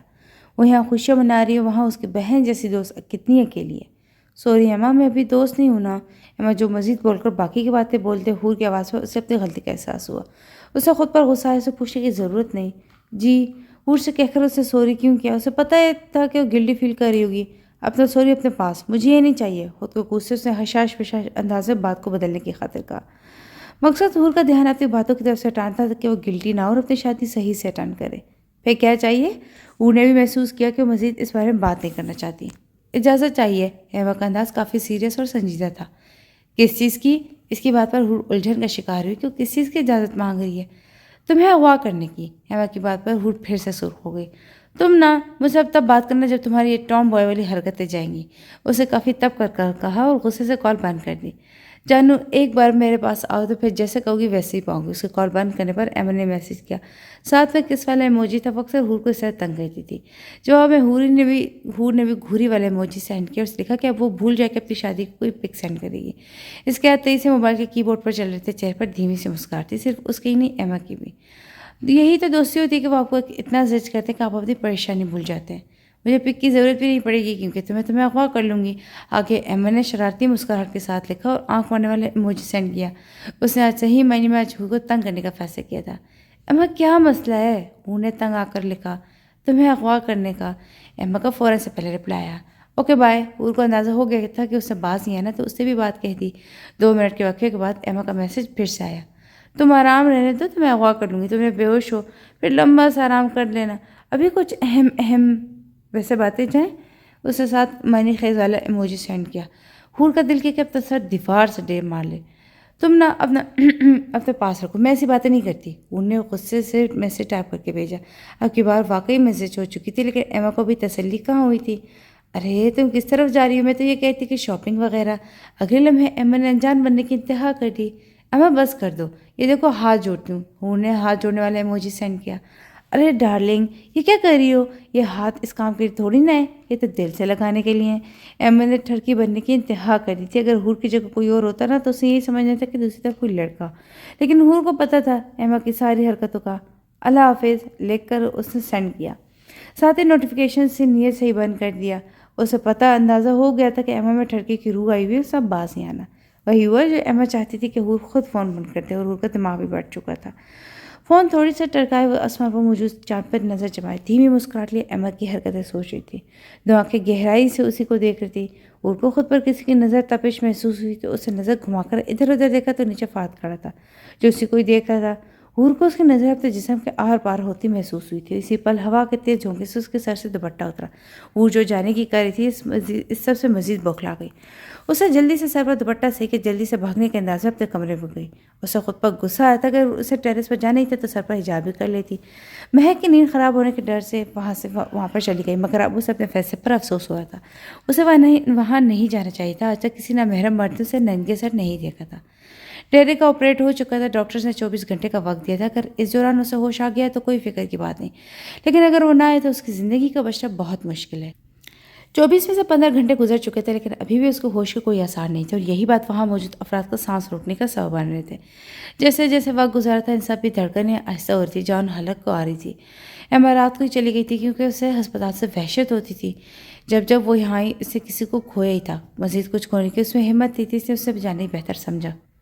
البتہ اولیویا وہی رکی تھی، اس کے ایکسیڈنٹ کی خبر بھی پھیل چکی تھی، جیسے جیسے لوگوں کو پتہ چل رہا تھا وہاں آ رہے تھے یا فون کر رہے تھے۔ ڈیرک کے والدین بھی وہاں تھے، اس کی ماں کا تو رو کا برا حال تھا جسے جان نے سنبھالا تھا، جبکہ مسٹر تھامس کی حالت بھی صحیح نہیں تھی، لیکن خود کو مضبوط کیے کھڑے تھے۔ ان کا فون کتنی بار بجا تھا لیکن انہوں نے ایک بار بھی نہیں دیکھا کہ کس کا ہے۔ جان جو مسز تھامسن کے ساتھ بیٹھا ان کو حوصلہ دے رہا تھا، ان کی نظر سے اوجھل نہیں تھا، وہ خود بھی ٹوٹ رہا تھا لیکن اس کو خود پر کمال کنٹرول تھا۔ اولیویا کو مسز تھامسن کے پاس بیٹھنے کا اشارہ کرتے ہوئے اٹھا، ان کے پاس جا کر کندھے پر ہاتھ رکھ کر انہیں اپنی طرف متوجہ کیا۔ وہ جو دیوار سے ٹیک لگائے یک ٹک زمین کو گھورے تھے، اس کے کندھے پر ہاتھ رکھنے سے انہوں نے نظر اٹھا کر اسے دیکھا۔ ان کی نظر اس وقت ویران تھی، ایسی ویران ہے جسے دیکھ کر خوف آتا ہے۔ ان کے چہرے کی ساری شادمانی کچھ ہی گھنٹوں میں کہیں کھو سی گئی تھی۔ وہ جس عمر میں کافی چکاچوند تھے، اس ٹائم ان کے کندھے جھکے ہوئے تھے، ان کا سہارا ان کے گھر کا اکلوتا چراغ، ان کی جس کی روشنی لو بجھنے کو تھی۔ وہ سب جو کماتے تھے اسی کے لیے تو تھا، اس کے جینے کا مقصد ہی وہی تھا۔ اس کی شرارتیں اس کے گھر میں رونق تھی۔ وہ 21 لوگوں کے برابر تھا، جہاں ہوتا وہاں خاموشی ہو ہی نہیں سکتی تھی، کسی کو سکون سے بیٹھنے دیتا ہی نہیں تھا، سب کی ناک میں دم کرنا اس کا کام تھا۔ اس وقت وہ چپ مگر سکون پھر بھی کسی کو نہیں تھا۔ وہ آج خاموش کیا ہوا کہ سب کی آوازیں اس کو بھی خاموش کروا گیا تھا۔ آج اس سے کسی کو تنگ نہیں کیا تھا لیکن پھر بھی سب کی سانسیں تنگ تھی۔ اسے کچھ نہیں ہوگا ہے نا؟ تب سے خاموش خواب اسے دیکھ کر بولے تھے۔ ان کے لہجے میں امید تھی لیکن آنکھیں خوف سے بھری ہوئی تھی، کچھ قیمتی کھو جانے کے خوف سے۔ جان کچھ نہیں بولا، بس سب سے ہونٹ پیچ کر رہ گیا۔ اس کی نیلی آنکھیں اس وقت لال انگارہ ہو رہی تھی۔ تم اس سے کہو نا، وہ تمہاری ہر بات مانتا ہے۔ اب وہ اس کا زخمی ہاتھ جس پر اسے کوئی پٹی نہیں کرواتی، بس پانی دھویا تھا، ویسے بھی خون رک چکا تھا، لیکن بڑی بڑی امید سے بولے تھے۔ جان کی ہمت نہیں ہوئی کہ ان کو منع کرے، اس سے اس ہاتھوں میں قید اپنا ہاتھ نکالا، جس سے اس کے چہرے کا رنگ ایک پل کوڑ گیا۔ لیکن جب جان نے اس کے اسی ہاتھ کو اپنے دونوں ہاتھ میں لے کر انہیں حوصلہ دیا تو مسکرا اٹھی، لیکن اس کی مسکراہٹ میں بھی اداسی تھی۔ وہ ان کو یہ نہیں کہہ سکا کہ اس میں نہیں ہمت کہ وہ ڈیرک کو اس حالت میں دیکھ سکے۔ وہ تو ویڈیو کو ایک بار دیکھ کر دوبارہ نہیں دیکھنے کی ہمت جتا پایا، اب تو وہ یہ نہیں کر پائے گا۔ انسان جتنے مرضی مضبوط کیوں نہ ہو، وہ اپنے پیارے کو تکلیف میں نہیں دے سکتا، وہ اس ٹائم سب سے زیادہ کمزور ہو جاتا ہے۔ وہ ان کا ہاتھ آرام سے چھوڑتے ڈاکٹر کی طرف بڑا بڑی مشکل سے 15 منٹ کی اجازت لے کر اندر داخل ہوا۔ کمرے میں مشینوں کی آواز سے جو اس کے دل کی دھڑکن کو بتا رہی تھی، سامنے ہی تو تھا وہ پٹی اور مشینوں میں جکڑا سبز آنکھیں جس میں ہر وقت چمکتی تھی، اب وقت بند ہوئی تو کھلنے کا نام ہی نہیں لے رہی تھی۔ زرد چہرہ جس پر جگہ جگہ خراشیں ہوئی تھی، مسکراتے لب اس وقت سختی سے بند تھے، جیسے اب نہ بولنے کی قسم کھائے ہوئے تھے۔ اس کو اس طرح دیکھ کر جان کو وحشت نے گیا تھا، مڑ کر واپس جانے لگا تو مسٹر تھامس کا چہرہ اس کی آنکھوں میں آیا۔ کتنی امید سے کہا تھا انہوں نے اسے۔ واپس مڑا، چھوٹے چھوٹے قدم اٹھاتا ان کے پاس آیا۔ ڈیرک، جان نے اس کا نام لیا مگر کوئی رسپانس نہیں آیا۔ یار دیکھ سر، تنگ تو نہ کرو، اور جیسے تنگ کرنے نہ کر لیا، اب اٹھ جاؤ۔ اسے ایک بار پھر کوشش کی۔ اس کی اس بات پر ڈیرک کے بائیں ہاتھ کی انگلیاں حرکت میں ہی، چونکہ جان اس کے دائیں طرف کھڑا تھا، اسے دیکھ نہیں پایا، جبکہ جان اس کو کوئی رسپانس دیتے دیکھ کر ضبط کرتے رہے گا۔ دیکھ، اگر اب تو نہ اٹھانا تو بھول جا میں تجھ سے کبھی بات کروں گا، تجھے پتہ ہے میرا۔ وہ اس سے بولتے آخر میں اس کی آواز آہستہ ہو گئی۔ 1 منٹ، 2 منٹ، 3 منٹ۔ تم نے کہا تھا کہ تم جلدی جان نہیں چھوڑنے والے، تو اتنی سی جلدی تھی؟ اٹھ جاؤ ورنہ میں تمہارے ڈیڈ کو تمہارے ایک ایک کارنامے بتانا ہے۔ کوئی جواب نہیں آیا۔ ایک آخری کوشش کی مگر جواب وہی۔ اس نے ضبط سے میٹھی ہونٹ بھینچے، لمبے لمبے ڈگ بھرتا وہاں سے نکل گیا۔ اس کے جاتے ہی بستر پر لیٹا وجود کے ہونٹوں پر خفیف سی مسکراہٹ کے ساتھ مسکرایا، لیکن اگلے ہی پل اس کی مسکراہٹ سمٹی، ماتھے پلٹ پڑے۔ یہ ہارٹ مشین پر دھڑکنوں کی رفتار میں بدلا ہوا۔ مشینوں نے شور مچانا شروع کر دیا۔ ڈاکٹرز نرس بھاگتے ہوئے اندر گئے۔ جوان جو ابھی دروازے سے نکلے ہی تھا، اس رفتار پر بھوکلا گیا۔ ایک بار پھر ڈاکٹرز اندر تھے، ایک بار پھر لال بتی ان کا خون خشک کر رہی تھی۔ سب سانس رو کے تھیٹر کو دیکھ رہے تھے، لیکن اس بار انہیں زیادہ انتظار نہیں کر پڑا۔ 20 منٹ بعد ڈاکٹرز باہر نکلے، ان کے چہرے بالکل سنجیدہ تھے۔ کسی انہونی کے احساس کے تحت اولیویا اور مسز تھامسن نے منہ پر ہاتھ رکھے کہ ایسا کچھ نہیں ہوگا، وہ ٹھیک ہوگا۔ آنسو تواتر ان کی آنکھوں سے نکل رہے تھے، ان کے چہرے اس وقت پورے آنسو سے بھیگے ہوئے تھے، جبکہ جان اور مسٹر تھامسن ڈاکٹرز کی جانب تیزی سے بڑھے تھے۔ ڈاکٹر نے جان کے کندھے پر ہاتھ رکھا، ان کا چہرہ سپاٹ تھا۔ سوری، ڈاکٹرز یہ بول کر چپ ہو گئے تھے۔ جان بالکل سٹل ہو گیا تھا۔ مسٹر تھامسن لڑکھڑائے، مسز تھامسن روتے ہوئے نام سر لا رہی تھی، انہوں نے اپنی چیخیں روکنے کے لیے منہ پر ہاتھ رکھا تھا، اور اولیویا گم سی ہو گئی تھی۔ وہاں موت سا سناٹا تھا، کسی میں ہمت نہیں تھی کہ وہ یہ سناٹا توڑ پاتا۔ صبح سورج کی نارنجی کرنیں چاروں طرف پھیلی، پرندوں کی چہچہاہٹ، ٹھنڈی ہوا، خاموشی جو اپنے اندر سکون لیے ہوئی تھی۔ یہی صحیح وقت ہوتا ہے کہ رزق کی تلاش میں نکلنے کا۔ وہ جس وقت رزق کی تلاش میں نکلتے ہیں خالی ہاتھ نہیں رہتے، صرف رزق نہیں، علم، صحت، کچھ بھی۔ آپ جس مقصد کے لیے اٹھے وہ کامیاب ہو گئے، کیونکہ اس وقت اٹھ کر آپ جو کرتے ہو آپ کی اسی صلاحیت میں اضافہ ہوتا ہے، پھر وہ اچھی ہو یا بری ہو یا آپ پر منحصر ہے۔ عربی فجر پڑھنے اور قرآن کی تلاوت کر کے اب لان میں چہل قدمی کے لیے آئی تھی۔ یہ اس کی عادت تھی، شروع میں اسے یہاں کے وقت میں ڈھلنے میں مسئلہ ہوتا، مگر اب وہ ایسا اس ماحول کی عادی ہو رہی تھی۔ لان میں چلتی ہلکی ہوا جب جسم سے ٹکراتی تو ضرور سوتا تھا۔ کچھ سوچ کر اسے پاؤں سے جوتی اتاری، پاؤں گھاس پر رکھے، پاؤں کے ٹھنڈی نرم گھاس پر رکھتی ایک سکون سا اپنے اندر اترتا محسوس ہوا۔ اس نے آنکھیں بند کر کے یہ سکون پوری طرح محسوس کیا، ایسا سکون جو اس کے دماغ کو پرسکون کر رہا تھا۔ آہل جو نماز پڑھنے کے بعد ٹریک سوٹ پہن کر اب جاگنگ کے لیے واپس آیا، حور کو دیکھ کر اس کے قدم رک سے گئے۔ دل کی دھڑکن تیز ہوئی، آنکھیں بند کیے وہ اسے کسی اور جہان کی لگ رہی تھی۔ سفید دوپٹے کے حالے میں اس کا چہرہ چاند کی چودھری کی طرف چمک رہا تھا۔ پنکھڑی جیسے لبوں پر ہلکی سی مسکراہٹ سجائے آہل کو اپنی طرف بڑھنے پر مجبور کر گئی تھی۔ وہ آنکھیں بند کی اس کے عمل سے بے خبر تھی، لیکن کسی کی نظروں کی تپش محسوس کر کے اس کے مسکراہٹ لفظ اکھڑ کل والے واقعہ اس کے دماغ میں لہرایا۔ اسے گھبرا کر آنکھیں کھولی، بنا یہ دیکھے کون سے دیکھا جلدی سے اندر کی طرف بڑھی تھی۔ آہل جو اسے غور سے دیکھ رہا تھا، اس نے اس کی مسکراہٹ کا سمٹنا بری طرح محسوس کیا تھا۔ اس کے مسکراہٹ کے سمٹنے پر وہ جو اس کی سحر میں قید ہوا تھا اسے ہوش آیا۔ جب اسے دیکھا کہ حور نے اس کے موجود کو جان لیا تو اس کو حور کو اسے گھبرا کر جانا ناگوار گزرا، اس لیے اسے جلدی سے جاتی حور کی کلائی پکڑ لی، جس سے وہ اور ڈر گئی۔ اس کی نظر کے سامنے بس کل کا ہی منظر تھا۔ اس آدمی کی نظر میں جو کچھ تھا اس کو ڈرا دیا تھا۔ اس کی آنکھوں میں پانی جمع ہوا، لیکن جب اسے مڑ کر اپنی کلائی آزاد کروانی چاہیے تو اس کی نظر آہل پر پڑی۔ ایک اطمینان سا تھا جو اسے رگوں میں اترا تھا۔ کیسی آہل اس کی کلائی اس طرح پکڑے کہ اسے اپنے سامنے کی اس کی گرفت نرم تھی، لیکن پھر بھی اتنی ضرور تھی کہ حور اپنا ہاتھ چھڑوا سکتی۔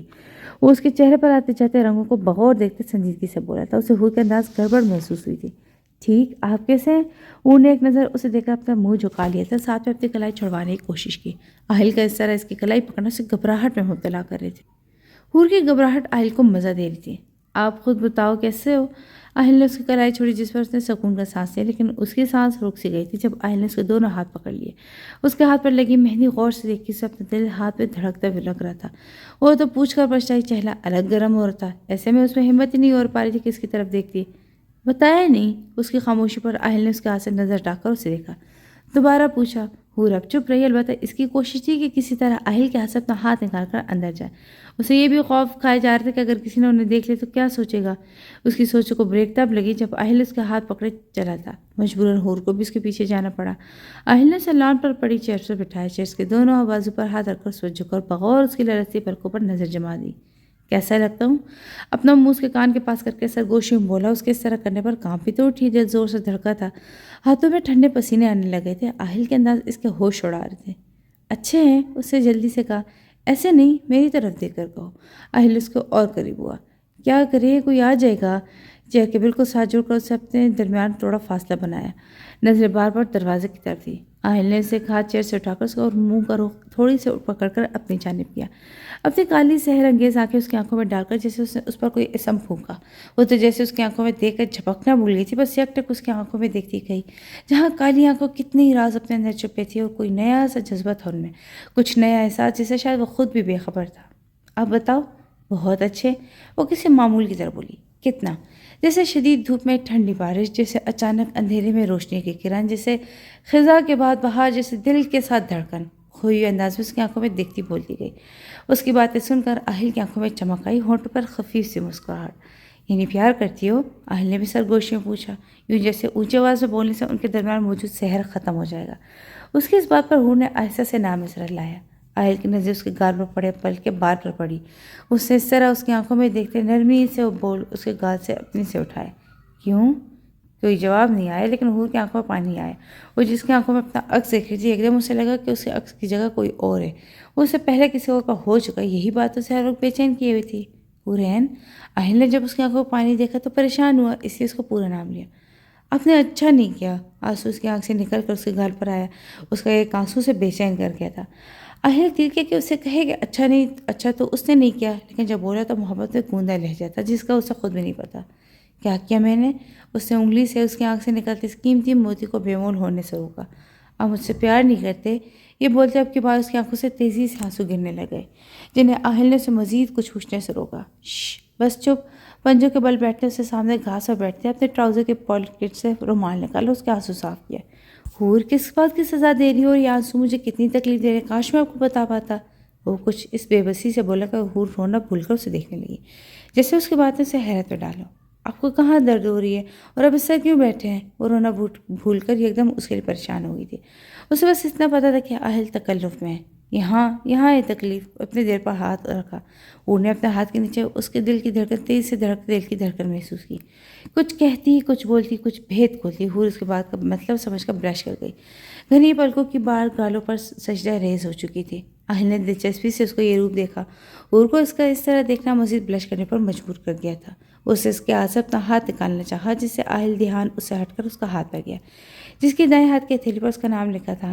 اہل نے انگلی سے اس کے ہتھیلی پر رکھے اپنے پر انگلی پھیری، جس سے حور نے گھبرا کر اسے دیکھا، اور اسی وقت اہل اپنے دل کی خواہش کے آگے گھٹنے ٹکتے اس کے ہتھیلی پر لکھے اپنے نام پر لب رکھے۔ اب کی بار نہ دل کی دھڑکن تیز ہوئی، نہ اونچی، بالکل بند ہو چکی، تو اسے لگا بے ہوش ہو جائے گی۔ اہل نے اب بھی ہونٹ نہیں ہٹایا۔ وہ تو لگتا تھا کہ آج حور کے ہوش اڑانے کے پکے ارادے کی وجہ ہے۔ اوہ، صبح صبح یہاں یہ ہوتا ہے۔ ان کو ہوش دنیا میں فہد کی آواز آئی، جو خباثت بھری مسکراہٹ لیے حور کے لال ہوتے چہرے کو دیکھا تھا۔ وہ یہاں خاص کر آیا ہی حور کی وجہ سے تھا، ورنہ وہ کہاں اس وقت اٹھنے والا تھا۔ اسے دیکھا تھا کہ حور فجر کے بعد یہاں آتی ہے، اسے وہ الارم لگا کر سو گیا تھا، لیکن یہاں اہل کو حور کے سامنے پنجوں کے بال بیٹھے دیکھ کر بدمزہ ہو گیا تھا۔ اس کی آواز سن کر حور گھبرا کر اپنا ہاتھ اہل کے ہاتھ سے چھڑواتے اندر کی طرف بھاگ گئی۔ فہد کی نظروں نے دور تک اس کا پیچھا کیا۔ لگتا ہے تم پچھلے بار کی مار بھول گئے ہو۔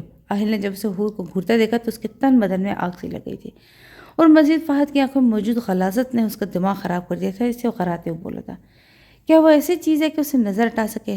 میں تمہاری بے گناہی کا سب کو بتا دوں کہ بس یہ بلبل مزید بھی کوئی بکواس کرتا، اگر اہل کے بھاری ہاتھ کا مکہ اس کو منہ نہ توڑتا۔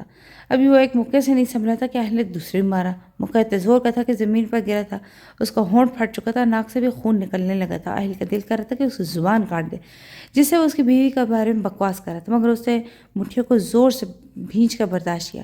مہمان سے بھرا گھر تھا، وہ کوئی تماشا نہیں کرنا چاہتا تھا، اسے بغیر اس کو منہ لگے اسے اندر جانا چاہا، لیکن پیچھے سے فہد پھر بول پڑا، تم ساری عمر بھی لگا دو گے تو بھی کچھ نہیں ہوگا۔ داجی اور سب کی نظروں میں تم کیا مجھ سے بہتر تم جانتے ہو، اور وہی لوگ نہیں، حور بھی۔ ہاتھ کی پوچھ سے خون صاف کرتا اٹھا اور پھر اسی ڈٹائی سے بولا۔ اس کو حور کا نام لیتے دیکھ کر اس کا دماغ پھر سے اٹھا، مڑا اور ایک زور کی لات اس کے پیٹھ پر ماری۔ وہ جو ابھی اس صحیح سے کھڑا نہیں ہوا تھا پھر سے گر گیا۔ اہل نے اس کو گریبان سے پکڑ کر سیدھا کیا، دوبارہ میری بیوی کا نام تیرے منہ سے نکلا نا تو تمہاری لاش بھی کسی کو نہیں ملی۔ دوسری بات، میری لیے پریشان ہونے کی ضرورت نہیں ہے تجھے۔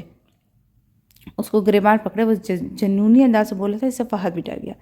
کہاں ٹھنڈے مزاج والا اہل اور کہاں یہ جنونی۔ گھر کا لاڈلا بے شک تھا، لیکن سب کی عزت کرتا تھا۔ وہ ضدی تھا، اپنے کر کہتا تھا، لیکن کسی کو تکلیف بھی نہیں دیتا تھا۔ مگر یہ اہل بالکل الگ تھا، جسے سب کچھ تباہ کرنے کے در پہ ہو۔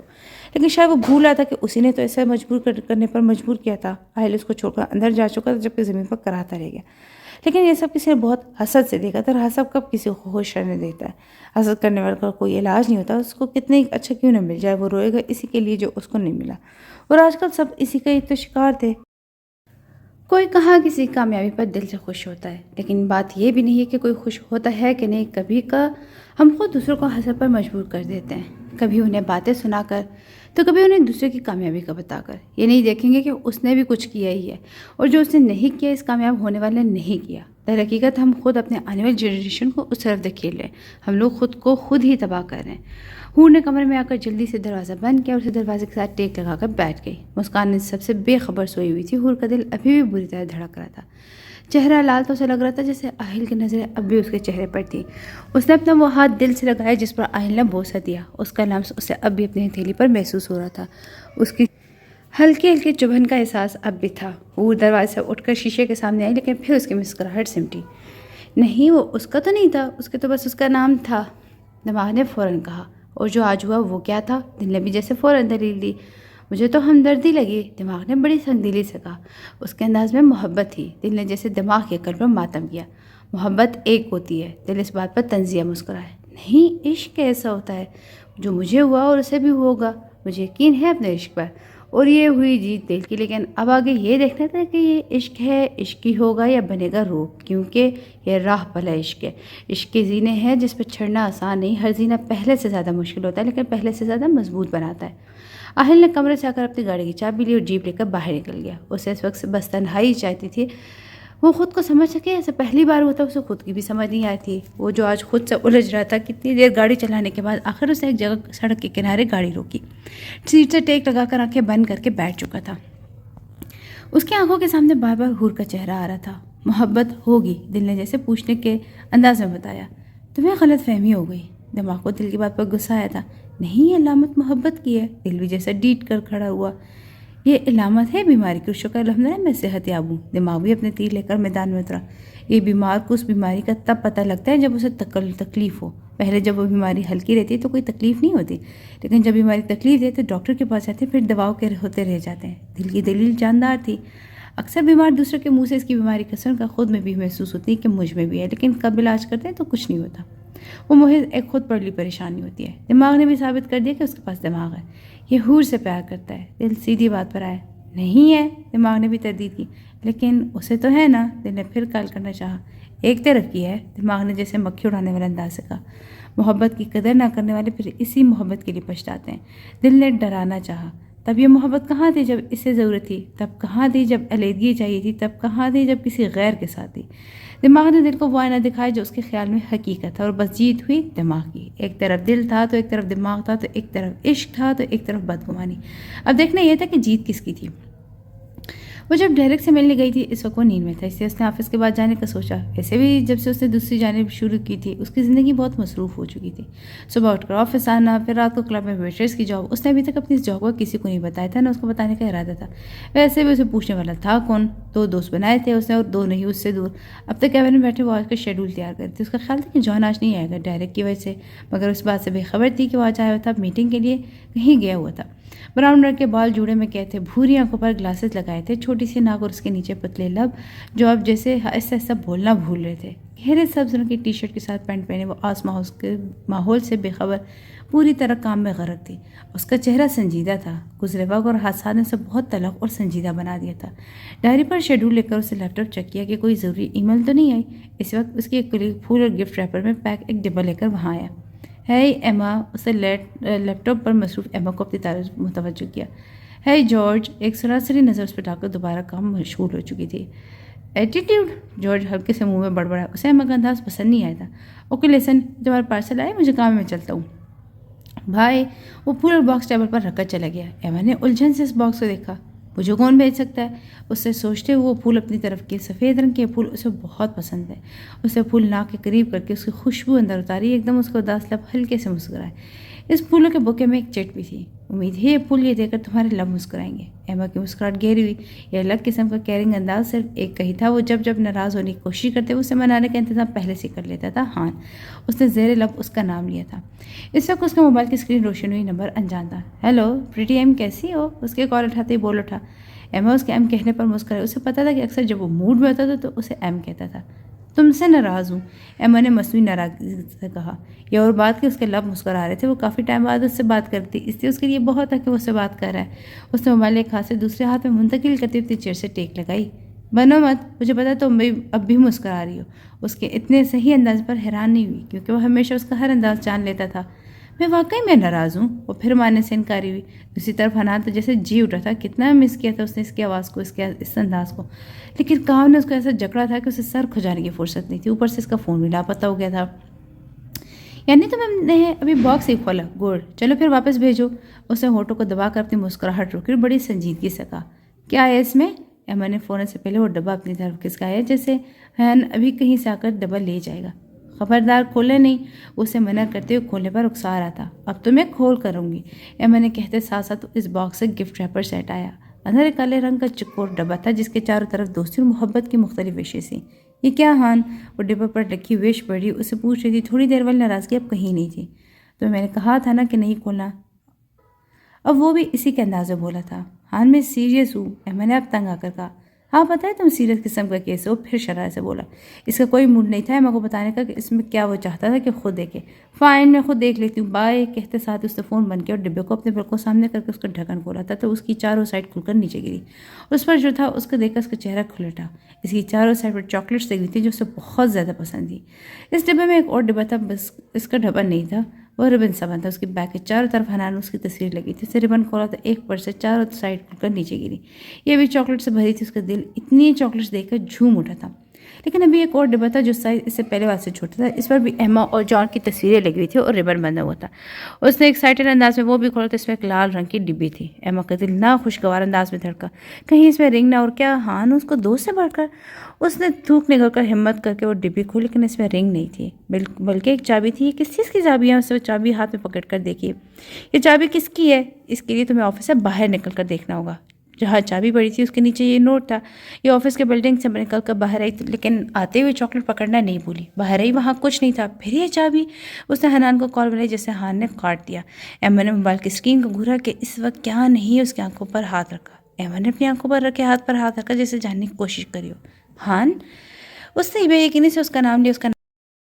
اس کا نام لیتے ہی حنان اس کی آنکھوں سے ہاتھ ہٹاتا اس کے سامنے آ کھڑا ہوا۔ ریڈ پینٹ، وائٹ شرٹ پہنے، آنکھوں پر چشمہ لگائے، چہرے پر وہی نرم مسکراہٹ جو اس کی طبیعت کا خاصا تھا۔ بلیک سلکی بال لاپرواہی سے اس کے ماتھے پر گرے رہے تھے اور خاصا فریش لگ رہا تھا۔ آؤ ایم جی، یہ واقعی تم ہو؟ ایما نے اس کے چہرے پر ہاتھ رکھ کر اس کے ہونے کا یقین کیا۔ اسے ابھی بھی یقین نہیں آتا کہ واقعی اس کے سامنے اس کے انداز سامنے کھڑے حنان کو سرشار کر گیا تھا۔ حنان نے اپنے چہرے پر سے اس کے ہاتھ پکڑ کر اپنے ہاتھ میں لی اور ہونٹ سے قریب کر کے چکی کاٹی۔ آؤچ! یہ کیا بدتمیزی ہے؟ اس نے اپنا ہاتھ اس سے چھڑوایا، ساتھ میں گھوری سے نوازے اور ناراضگی سے کہا، میں تو یقین کرنے میں مدد کر رہا تھا، ویسے آیا یقین؟ آنکھوں سے گلاسز ہٹاتے، کالی آنکھوں میں شرارتی چمک لی، اپنی مسکراہٹ روکے سے تنگ کرتے ہوئے بولا، ہاں آگے یقین، اب جہاں سے آئے ہو نا وہاں جاؤ۔ ایک تو میرا خیال نہیں آیا اور جب آئے تو مجھے تنگ کر رہے ہو، مجھے نہیں ملنا تم سے، مجھے کام ہے، میں اندر جا رہی ہوں۔ ایما نان اسٹاپ بولتے مڑ کر اندر جانے لگی تو حنان اس کا ہاتھ پکڑ کر روکا۔ ہولڈ اینڈ کول ڈاؤن، مجھے بولنے تو دو۔ بولو، اس نے منہ بسور کر احسان کر کے اسے بولنے کا موقع دیا۔ اس کے انداز سے پورے دل سے مسکرایا، دیکھو یار، میرے آگے کے دن اور مصروف ہو جانے، بس ایک دن کے لیے بڑی مشکل سے وقت نکال کر آ پایا ہوں، سو پلیز یہ ناراض بات میں ہو جانا۔ اس نے مسکین سی شکل بنائی، اس کی شکل دیکھ کر ہلکے سے مسکرائے، اچھا ٹھیک ہے، لیکن بس آج کا دن، اس کے بعد میں پھر ناراض ہو جانا ہے، اس نے مانتے ہوئے کہا۔